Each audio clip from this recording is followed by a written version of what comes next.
हमारे देश में वर्तमान समय में कौन सा तंत्र चल रहा है ये समझ से परे बात हो गई है, लेकिन ये तो तय है कि कम से कम लोकतंत्र तो अब नहीं बचा हुआ है। हमने कुछ दिन पहले बात की थी, एनसीईआरटी का एक चैप्टर लिखा गया तो सुप्रीम कोर्ट ने उस बुक को बैन कर दिया था और जितनी भी किताबें छपी थी उनको वापस रिकॉल कर लिया था। लेकिन तानाशाही की हद इस कदर हो गई है कि 11 मार्च को यानी सुप्रीम कोर्ट ने एक निर्देश जारी किया और जिसमें ये कहा गया कि जितने भी लोग इस सारे काम में इन्वॉल्व थे उनको भी एक प्रकार से बाहर कर दिया जाए। इनमें 3 लोग थे, मिशेल डेनिनो, सुपर्णा दिवाकर और आलोक प्रसन्न कुमार। ये तीनों प्रोफेसर अपने अपने क्षेत्र के विद्वान हैं और इन्होंने एक रिसर्च करके ये एनसीईआरटी का चैप्टर लिखा था।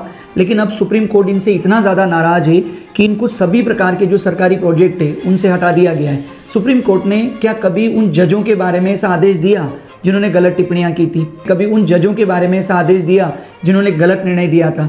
यहाँ तक कि सुप्रीम कोर्ट में बैठे हुए कई लोग ऐसे हैं जो पहले वाले जज के आदेश को पलट देते हैं, यानी उन्होंने जो गलतियां की है उसमें सुधार के लिए आदेश दे देते हैं। तो फिर इतनी बड़ी दंड उन लोगों को क्यों दिया जा रहा है जो स्कॉलर है? सुप्रीम कोर्ट अपनी आलोचना से इस कदर डर चुका है कि वर्तमान समय में कोई भी भारत का नागरिक और किसी भी फील्ड में काम करने वाला व्यक्ति इनके बारे में किसी प्रकार के आप आरोप नहीं लगा सकते। यहाँ तक सुप्रीम कोर्ट ने कहा कि जिन लोगों ने सोशल मीडिया अन्य प्लेटफॉर्म में हमारे खिलाफ लिखा है हम उनके विरुद्ध गिन गिन कर कार्रवाई करेंगे, भले ही वो विदेश में भी बैठ गए हो तो भी कार्रवाई की जाएगी।